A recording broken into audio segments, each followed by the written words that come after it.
Good afternoon, ladies and gentlemen. Welcome to ARCHIDEX Fast Forward webinar series. My name is Joyce, and I will be your moderator for today. ARCHIDEX Fast Forward is a webinar series focused on a holistic perspective from the industry. Each session brings together collaboration from the industry with renowned architecture and building professionals sharing their experiences from various perspectives, including industry, business, and education to address current key issues and topics. Please note that this session is CBD applicable. To claim your CBD points, please follow the instructions in the comment section.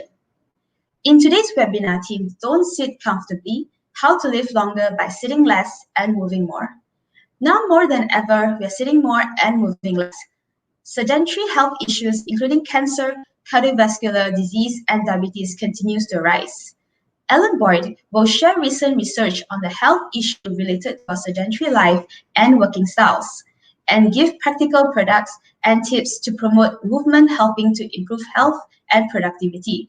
With that, let me introduce the speaker for today, Mr. Alan Boyd. Alan is originally from Scotland and has been involved in the design industry all his working life. He joined Ergotron to pursue his interests and utilize his knowledge in ergonomics and the furniture industry. An experienced and entertaining speaker, he has presented at design events and to the A&D community throughout Australia, Thailand, Singapore, and Indonesia. I would now like to pass the time to Mr. Alan. Good afternoon. Thank you, Joyce, for that introduction. You may have heard this over the last few years. Sitting is the new smoking. Well, nah, I don't really believe that. You know, smoking will never be good for you, and a chair won't kill you, but a sedentary lifestyle can. I equate it more to the sun. Think of the sun. You need the sun. We all need the sun, but too much of it is definitely not good for you. Now, Ergotron you might not have heard of before, but we are we'll go back a bit. Here we go. Here's my agenda for today, a bit early on that one. We'll do a wee bit of the design history. We'll do a bit on ergonomics, movement and rest, body and brain health. Now we'll go into the Ergotron thing. So you may not be aware of Ergotron, but founded in the 80s, and we have very many large companies throughout the world, and we've covered all over the world, 67 countries on 6 continents. We work in several areas of healthcare, education, office, and we do custom work. But our vision is to be the world leader in improving how people work, learn, play, and care for others. And how do we do that? We use human-centered design principles and technology of movement to build environments that help people thrive. So what that means is that we make furniture that moves. Anything got a computer on it, like this laptop, or a keyboard, we can make move up and down. We make it move, so we create a more healthy environment and help people thrive. So our promise is to move you physically, emotionally, and intellectually. So hopefully I can do some of that today. But why is my talk called Don't Sit Comfortably? Well, I'm a bit of a chair nerd, actually. As you see, I've been involved in the commercial furniture, but I love chairs, actually. And chairs, I've even got to the stage now where I can't fit my car in the garage because I've collected so many chairs, classic chairs. I've even known to be going along the road and see a chair been thrown out by someone, and I kind of know it's a good chair. I'll go and throw it in the back of the car, and another one goes into the garage, having to build a bigger house because I need more space for chairs. But maybe because I'm Scottish and I hate waste. But I believe that chairs are sort of like a functional sculpture. A really good chair is like a piece of art. Now, I've been involved with some major companies throughout my career and have sold tens and tens of thousands of chairs throughout Asia, and advised people how to set up workstations, etc. But I've got to the sort of stages that do people actually use chairs? Do they use chairs correctly? Do they know how to use the mechanisms in the chairs? So maybe that comfort chairs is not the idea. So this is my talk is called Don't Sit Comfortably. Have you ever felt that most of your time is sitting in front of a computer, or sitting in front of the telly, or sitting in front of the car driving? Well, we have been sitting for a long time. This little sculpture or artifact actually was found in Romania, and it was carbon dated at 47,000 years BC. So that's the new Neolithic age. So you can imagine that's a long time ago that we've been sitting, but we're actually not designed to sit. And that sitting in the way we've been sitting now is quite a recent development in Homo sedanus, is what we are now. I mean, think of the times the architects and designers used to always be at drafting boards. You have maybe on a stool, you'd be sketching, drawing, T-square, etc. But now, it's all screens. We're all sedentary. We used to be up, moving, we'd be hunting, we'd be tending plants, we'd be hunted, we'd be running away. But all that sort of stuff now of tending plants and hunting, it's all our hobbies. Most of the time we're sitting. It's reversed. And our bodies haven't evolved to that state where we are actually designed for sitting. So I think think of the idea of a comfy chair. What do you think is a comfortable chair? A big, soft, squishy chair? Well, that's actually not very good for you. If you got a sore back, have you ever had a sore back? I've had a sore back, usually caused by a big couch, sinking into a couch. If you actually think of trying to get out of that couch, if you've got a sore back, it's pretty hard. But I've got this idea that actually comfort is the enemy. If we think about it, when you get comfortable in a job, it's a bit of a worry. If you get comfortable with your partner, it can be a worry. Think of that sort of thing. I remember a friend of mine said once is that he wasn't married for that long. And I said to him, "How's the marriage going?" And he said, "Oh, it's comfortable." I said, "Oh, that's a pity. Should have been exciting by then." So the idea, I think, is we should get out of our comfort zone. Think of an Olympic athlete. Olympic athlete training for gold. Do you think he would train within his comfort zone? I don't think so. Think of me actually in this, talking to a monitor in Sydney, looking at a little dot, hoping there's people behind there. So I'm out of my comfort zone. We all got to push ourselves out of the comfort zone now and again to achieve what we want to achieve. The influential Swiss ergonomist, a guy called Étienne Grandjean, had this problem with comfort. What was comfort, and how could you define comfort? Because comfort changes day to day. Depends how the body is. So what he thought was comfort, he would be defined subjectively, not objectively, but defined as the lack of movement lack of work in the muscle. So if your muscles weren't working, you must be comfortable. So what he did, he did this test, EMG monitors on the body, and tested the person. And when they were sitting with the least amount of work that the muscle was doing, he defined that as comfort. So the problem with that was that comfortable posture was called a C slump curve, which is the worst posture you can get, especially for your back and intervertebral discs, the most pressure and the worst posture you can have. So comfort is not what we want to do. We want to be supported and the muscles start working. Many years ago in the Ergonomics Society of New Zealand, I was involved in there. There was this ergonomist I met one day, and he said to me, "What do you do, Alan?" I said, "Oh, I sell ergonomic chairs." And he said, "What's an ergonomic chair?" I was a bit shocked at this. And I said, well, it goes up and down, and we've got, had all the words, ischial tuberosities, lordosis, thoracic, all that sort of thing. It moves. I said, oh, a chair designed on ergonomic principles. I said, well, yeah, okay. I said he believed that the best chair was a church pew, a wooden hard chair. I didn't get it then, but I do sort of get it now.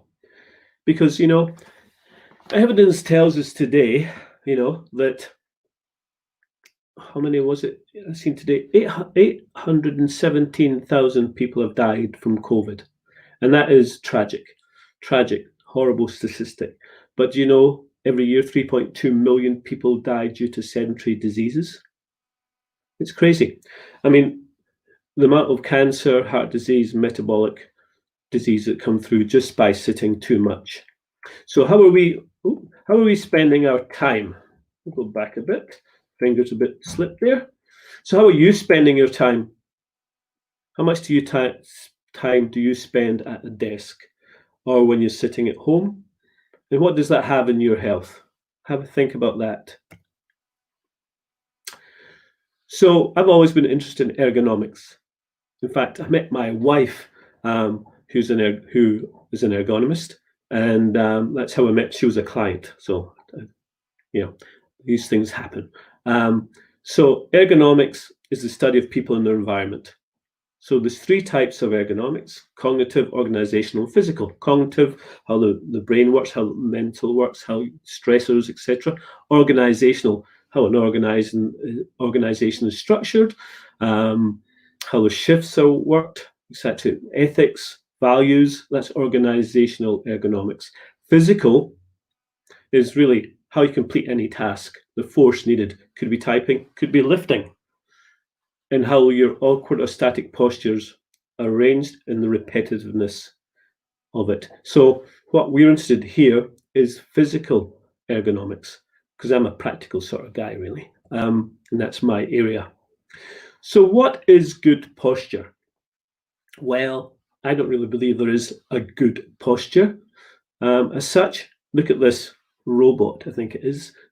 Doesn't look very lifelike. I believe that a good posture is your next posture. Your best posture is your next posture. Okay, so you can get to a neutral posture, and this is sort of a neutral posture, as you can see by this Android. But you get into the sort of posture where you're not putting excess stress on your body. If you think of anthropometrics, who knows what anthropometrics is? I do. I can even spell it. But anthropometrics is a measurement of the human body, how it works. So what height is a desk?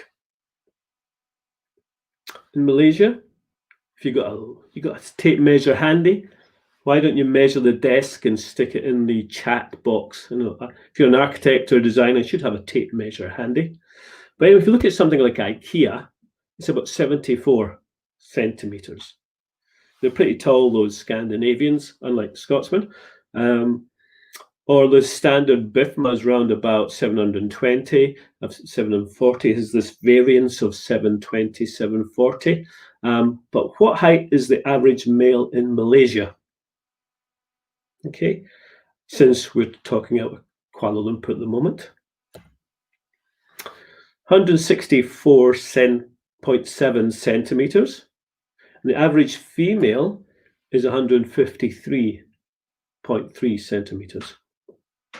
So if you think of what should be the height of the desk surface of an average male working at a computer, because we all work at a computer. I always get why do people design desks for clerical tasks when we're just all computer based now? So what height should that desk surface be, taking that height of the average male? 64 centimeters. So we take the IKEA desk that you buy in Sydney anyway, it's 100 mil. That's a good big difference. And the average height of a desk should be 58 centimeters for a woman. I have a desk height of about 67 centimeters. And that's getting your neck and shoulder down nice and low. So if you're in front of your desk, have a look at it. Make sure your thighs are horizontal. Take a big deep breath in and let the shoulders out. This is me moving you physically, by the way. And take it nice and low into your lap and look where your hands are compared to your desk at this time. It'd be interesting to see if you don't have a height adjustable desk, if it is an appropriate height and you're not doing this. Put a lot of pressure on the neck and the shoulders. So anthropometrics are very important to find a neutral posture. So if you want to find your best neutral posture, go to planner.ergotron.com and you can put in your height and it'll give you your best, an optimal or close to, because everybody's slightly different. People's got longer length of leg, etc., longer arms, longer torso. So this gives you a good approximation of sitting and a standing height. So this is a good little tool in the Ergotron website. How am I going for time? Okay, not too bad. So home office. Everybody's working from the home these days. I mean, it seems to be the standard. I don't know how it's going in Malaysia, but I think three-quarters of Sydney is working from home. And sometimes these are the sort of places you have to go to. So this is a Neem Saarinen chair. Hopefully it's a real one. Somebody's been kicked out of the office and got it in the hallway in a basket. Or you could be creative and you could go to the kitchen and you got a veggie basket to give you a bit of a height adjustability with the laptop. Not a good idea really, because you'll be looking down too much and your neck and the neck issue there, and you must be a tall chap or woman. Or even the barrel for a standing desk. So it's interesting where people actually can work and find and manufacture. It's good to manufacture things, but maybe not appropriate for a long period of time. But some people are really creative, and I love this one. Yes, I think the worrying thing is the beers in the basin and the Pringles on the shelf. That guy's not moving anywhere. He's got everything he needs for a bloke on a computer with Pringles, beer in a toilet. So, yeah, wouldn't be me. But back to a more serious note. So physical activity is identified as the fourth leading risk factor of global mortality, even still over COVID. Now, COVID, the interesting thing, if you have all the things that create physical inactivity, where you have these comorbidities, you're going to be more liable to be affected by COVID. So if you got sedentary disease, a sitting disease, which is causes things like a heart disease, diabetes, certain cancers, you're going to be more at risk of COVID. So if you look at these areas, such as what happens as you get older, as we all are, well, I don't think I am really, still a young boy. If you age, when you're young, you're healthy. When you start to get into the 18, 25-year-olds, you start to get the aches and the pains, shoulder pain, back pain. You start to get older, you get the slight numbness in the hands, etc. Through that, it can be done through work, through musculoskeletal disorders, and they build up, and become cumulative trauma disorders. So they become a real issue in your life and need ongoing medical help and attention, physio, etc. Try and get through. When that is running as well, you can get to these metabolic disorders. You're healthy up to your mid-teens, and you start to maybe you don't train as much, you don't do running about as much, you're gaining weight, there's insulin resistance, high blood pressure, and you get all these comorbidities we talked about before in the area of heart disease and cancers and blood pressure. And that cost, that goes up and up and up. And that cost is not even just in finance, it's in families and the relationship. I remember this one time when I was a kid, I was playing football. I loved football. I was up in the park, kicking the ball about, having a bit of fun. And then this chap came running over. It's my next door neighbour's son. And he came over and said, Alan. I said, yeah. He said, Alan, you've got to come back home. And I went, why? I'm just playing. I've just started. He said, no, you got to come back home. So I wasn't too happy. So I kept on playing away. He said, no, you got to come home. Then he blurted it out. Your father's died. So I didn't believe it. So I ran home fast as I could, ran across the road, nearly got hit by a car, ran up the path, through the door. The door was open for some reason, which was unusual, into the living room. And when I seen my mother and sister's face, I knew it was true. My father was a ship's captain, didn't have a healthy lifestyle. He smoked, and he was sedentary. So the boat was moving, but he wasn't. And he was 42. I was 7. So after that, life was a bit hard. We didn't have a lot of money, but Mum couldn't smoke anymore, and we couldn't afford a car. So I ran everywhere. Mum walked everywhere. Mum's now 91. She's a fit woman. Obviously had me very late in life because I'm not that old. And but I'm the longest living male in our family, and I still move. I still train. Actually, I'm a competitive dragon boater. You ever heard of a Scotsman in Australia who's a dragon boater? And ironically, I do that sitting down. So I had to buy a stand-up paddleboard so I could stand up a bit more. But as I said, the cost of all these things of being sedentary, as my father was, he was sedentary, just was sitting down in his office, in his cabin, or on the bridge, sitting down. He didn't have much of a chance to exercise or move. And plus, he was Scottish, which doesn't help because we're very unhealthy people usually. And he smoked. So all these things conspired to him dying at 42. But, I'm still here. It keeps on going.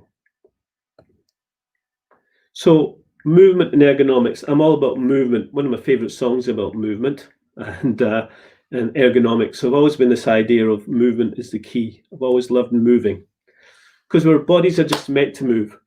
Rate comes up. We burn more calories, insulin effectiveness. Now, Ergotron is a company. We do this with the research. We work with Baker in Melbourne, Chester, England, Mayo Clinic, US, Maastricht in university. We work in research projects to know what we're doing. So there's a rigor behind our products. We're not doing it just because on some buzzwords. We're doing this since the 80s because we know it makes sense and it works for people. So the 3 principles of motion, posture, and rest, or even posture, motion, and rest, are the 3 principles that we work to. Now, anybody know who designed this chair or whose chair this was? Here's a little design history for you. This is all about movement in furniture. I just sort of throw this one in to get us a bit more thoughts on chairs. Well, this is what the Declaration of Independence was written on by Thomas Jefferson. So that's the first ever swivel chair.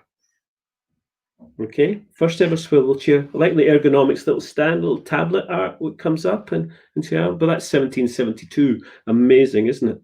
So the next chair I want you to put into the chat to see, it'll probably be a prize if somebody gets this correctly. I'm not going to tell you till later, till Joyce comes on, who designed this one. This was really the first office chair on wheels. Okay.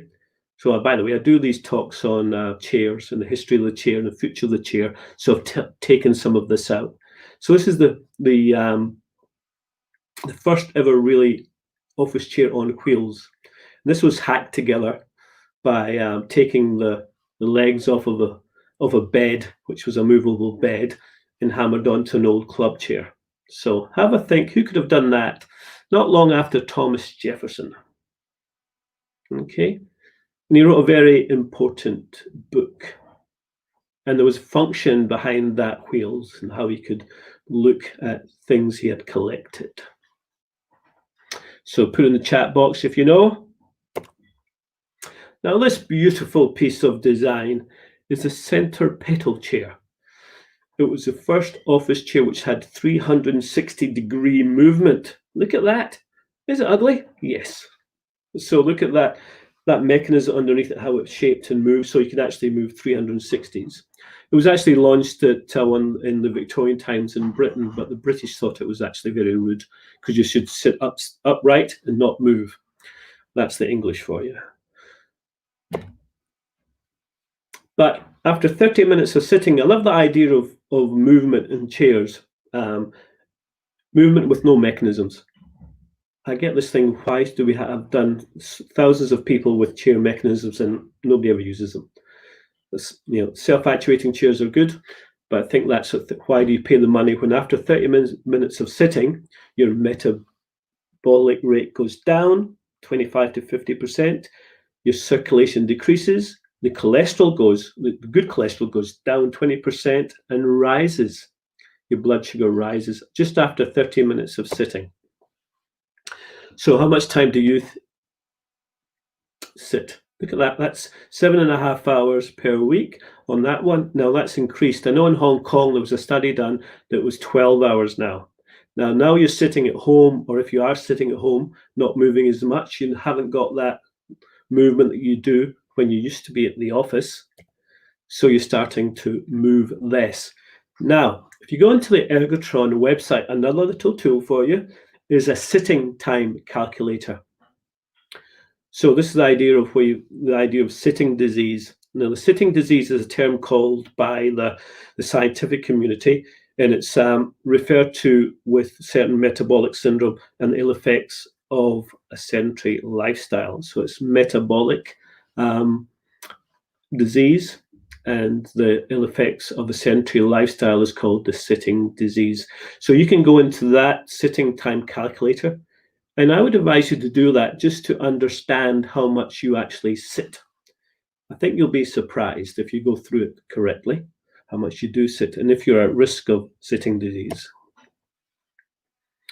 So if you stand up, sit less and move more, health gets better, the brain gets better, the body gets better.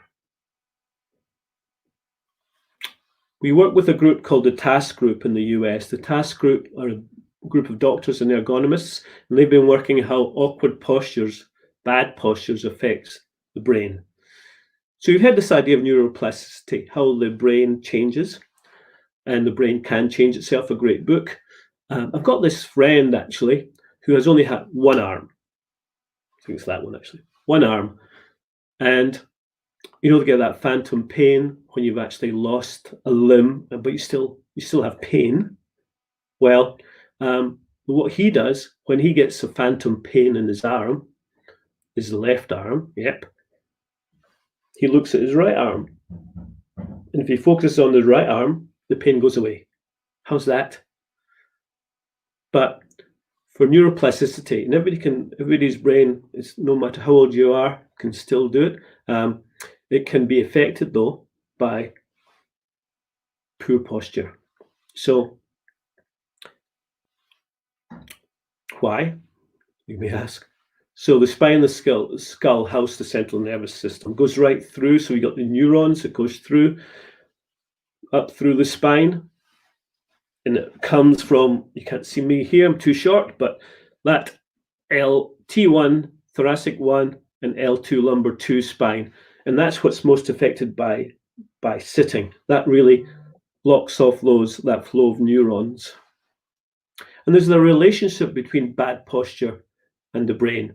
And what it does, it really affects that prefrontal cortex where emotion, decision making, all the real high achieving, high acting brain functions are. And you can see this problem when you have bad posture and how it can affect you. I mean, look at this chap. He has a really bad posture. And this chap as well. I'm not saying anything more than that. But our kids these days we're all addicted to these things. We're looking down more and more.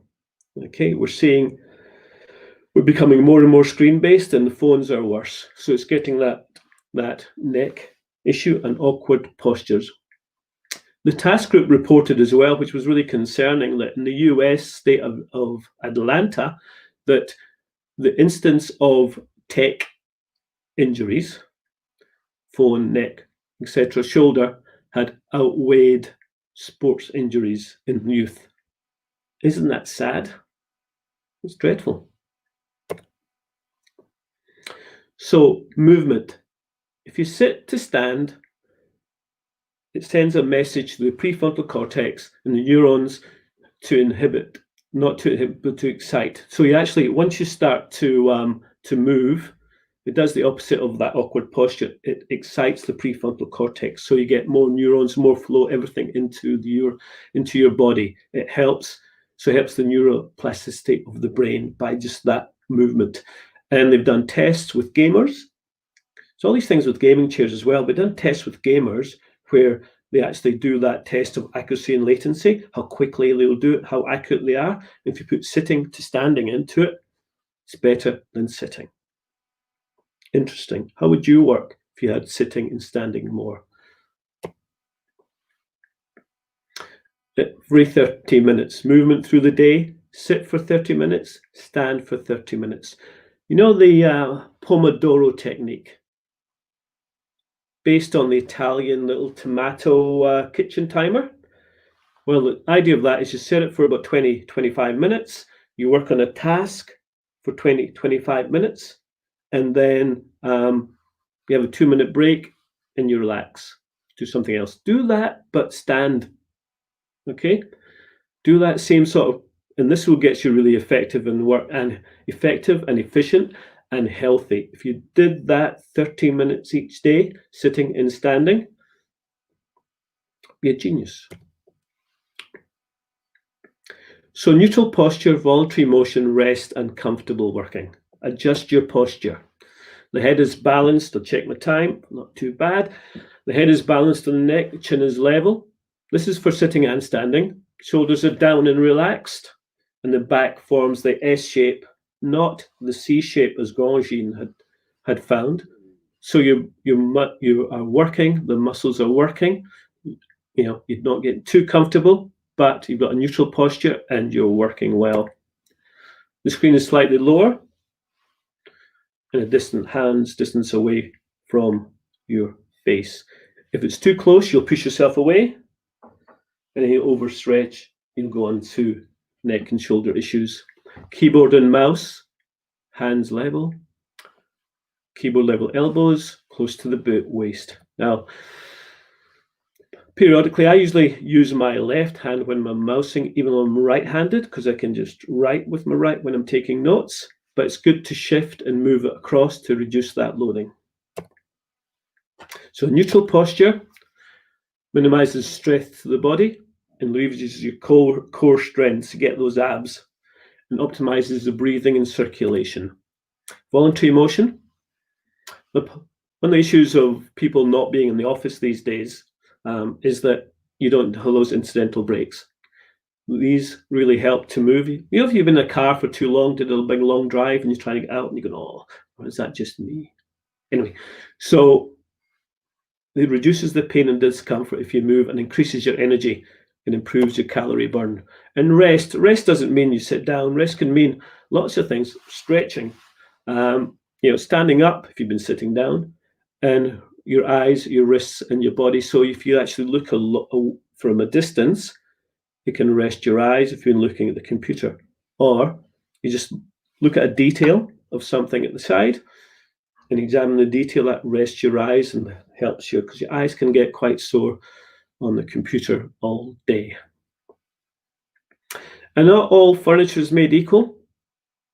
I would say that, since I'm from Ergotron, but you have to make sure if things are easy to use. If they're not easy to use, you won't use them. That's why I have this thing about chairs now, is that if the chair is not easy to use or adjust, nobody's going to do it. If you buy a sit-to-stand desk, like a desk, that one which has lots loaded up on the desktop, and the chair, and it's balanced inappropriately, it hasn't got enough grunt to move it, you're not going to use it. I wonder about electrical height adjusting desks as well, how many times it's used. Have this thing that if you are faster than your furniture, you won't use it. Your furniture has to be instant.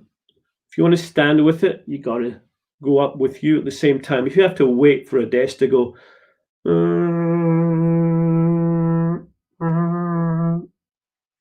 are you going to wait for it to come up or down? I don't know. So what we say is sit, stand, switch. Week 1, try it 10 minutes an hour. Week 2, 40. And week 3, the optimum is 30-30, sit, stand, switch. Now you can make that up by, okay, if you don't have a sit, stand, or you can, boxes, you can do something. You can make it up. You're all creative people, I would hope. So every 30 minutes, take a few deep breaths, refocus. So the way to meet is that idea of an active work style. Start moving within your working place. You know that idea of an activity-based workplace? Well, I'm thinking activity-based person. This is all part of a growing movement. The Well Building Standard, the new version, rather than has fitness in it, will have movement. So the best practice. Educate yourself on health and productivity. You'll live longer, be more effective. Allow people to make their own decisions. Some people do smoke. Not a good idea, but some people do. So it's up to them. Facilitate. Yeah, well, I think that's one of the issues of the working from home for some major corporates now, is that how do you actually know they've got the correct equipment? And Google giving everybody $1,000. Yeah, how do you know you've got something that's safe and will actually improve their health? And then make sure people know how to use things. Crazy, like we're saying with chairs, that's if you don't know how to use it, why do you pay the money? Make sure they're aware of how they can work better. So this is what we do. We do healthcare, we do education, this is a new one called Juve. It goes into the office. It's a non-electric height adjustable desk that can be put onto walls, into workstations, but no electricity and instant. 10 times faster than an electric desk, which I believe is very important. So I think this is me. Be an activity-based person, and you'll live longer. You'll be healthier. You'll have a much more fun. Thank you. Back to you, Joyce. Thank you so much, Mr. Allen. That was a very good insight from you. Looks like no one has an idea who designed the chair that you have posted on just now, but but those chairs are really interesting. I wouldn't have known such chair existed, but thanks to you now that I have those information and how you should, how your posture should be, how you should sit, things like that. That's very, very interesting, actually. So would you want to share who? Yep. So it was Charles Darwin. Charles Darwin. All right. So the origin of species, and when he collected all his little animals and critters, when he did all his travels, and he had them all in cases. So he wanted to get through all his specimens. So he created this chair so he could go down and up without leaving from his chair. Well, probably not very good, but his idea of movement. Right. That's very interesting. All right. Now let's move on to our question and answer session. So if any of you would have any questions for Ellen, please drop it in the comment section. Here are some questions that I would like to ask you, Mr. Allen. So you have spent many years understanding the lifestyle, health, and ergonomic factors to improve health and productivity at work. So in your opinion, as a subject matter expert, what do you think should be the bare basic knowledge for an architect or interior designer to look out for when designing for an office space? And more so now that we're working from the comforts of our home, that we sometimes may not have the right tool or furniture for. Yeah, very good question. I think, you know how we've talked about the idea of the activity-based workplace? Well, as an architect and designer, you'll have to figure out how to create movement in that activity-based workplace. And if you think, how could you create activity-based workplace in your home, being that activity-based person?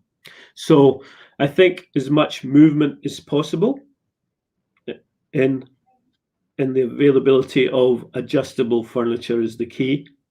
Because if you work in the workplace, you're going to have to figure out how to adjust for most people. I would think when we go back to the office, there will be a reduction in size. There'll be more sharing of desks, ironically, and there'll have to be some adjustment through there. So I think as much lighter mobile furniture as possible, which moves and adjusts for the office. And for the home, I believe there has to be, companies have to have a better understanding and investment in their staff to be working correctly at home, because all the focus tasks, I believe, will be done at home when you can. You know, if you haven't got screaming toddlers and dogs running about the house. And then you'll be collaborating in the office. So you'll need mobile furniture in there and collaborating in office spaces, but the focus will be at work. Now, whether you convince the companies to invest in good furniture, I hope we can, and that'll be done. We are seeing in Australia a larger spike in injuries and visits to physiotherapists by people working from home, you know, because they just haven't got the dining tables, which, as we said, 750 high, working on a laptop, not going to work. So I think mobility is the key. All right. Thanks for the information. Okay, to the next question. Would the type of furnitures be the same, or are there any differences to look at between an office or a home? Well,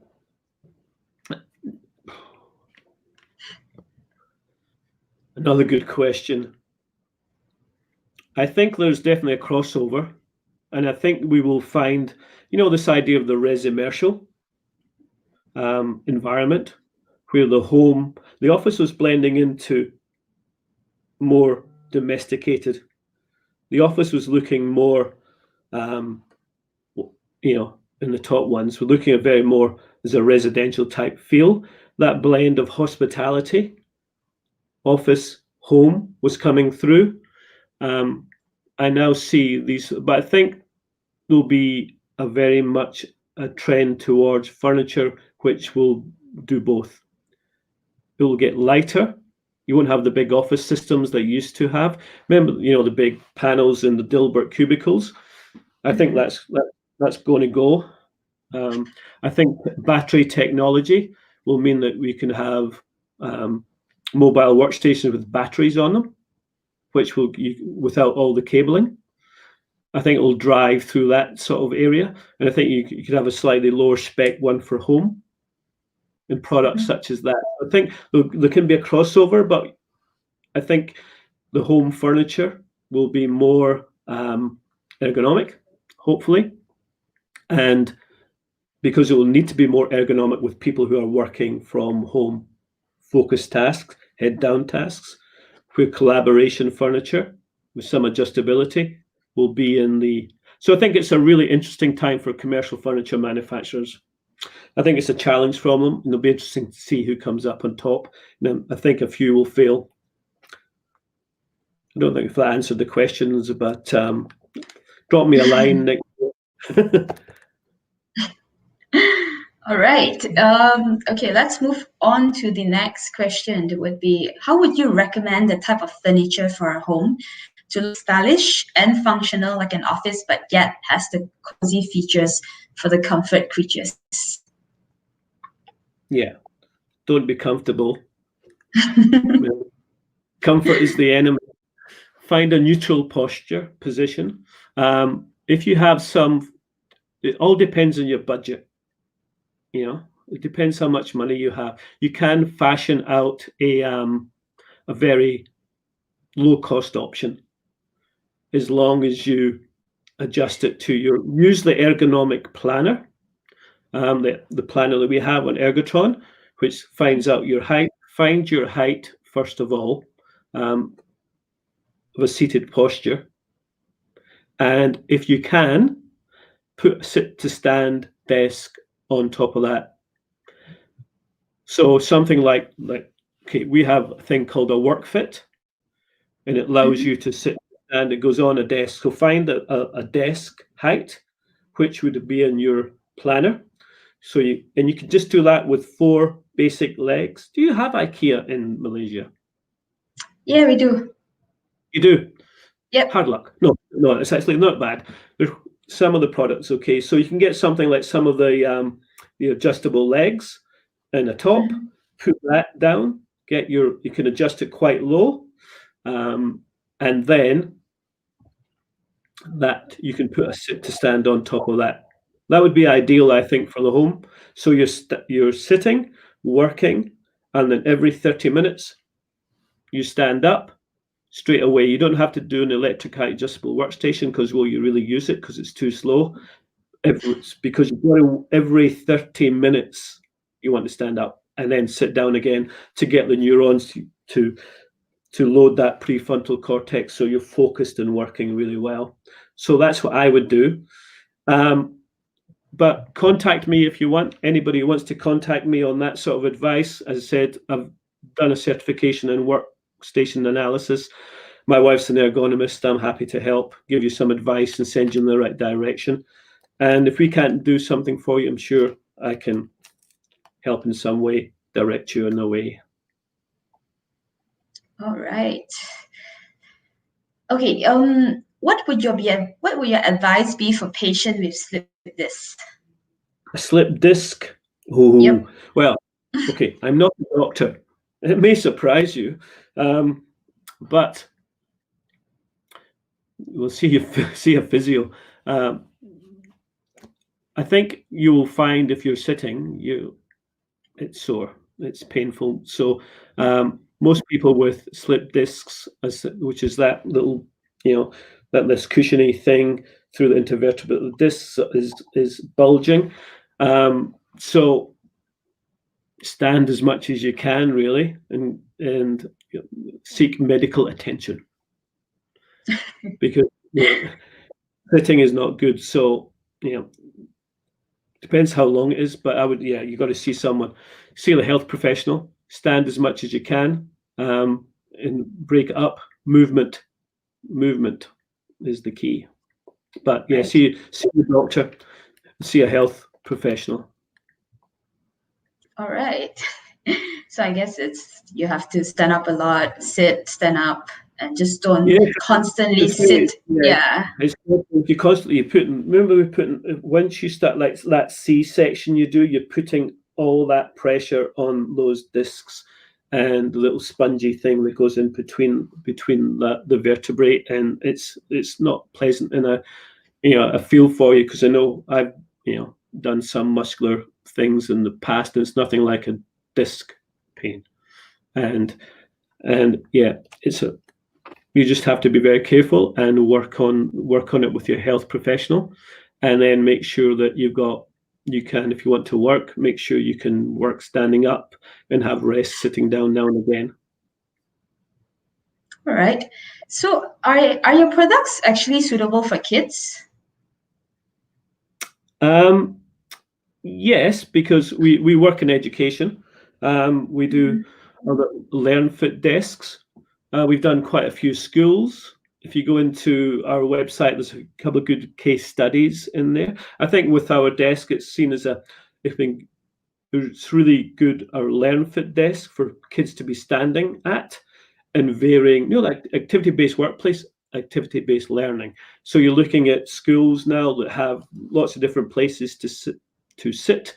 This idea of sitting in rows in front of the teacher, that's industrial. In the pre-industrial revolution, we're beyond that. That's when they were teaching kids how to work in a factory.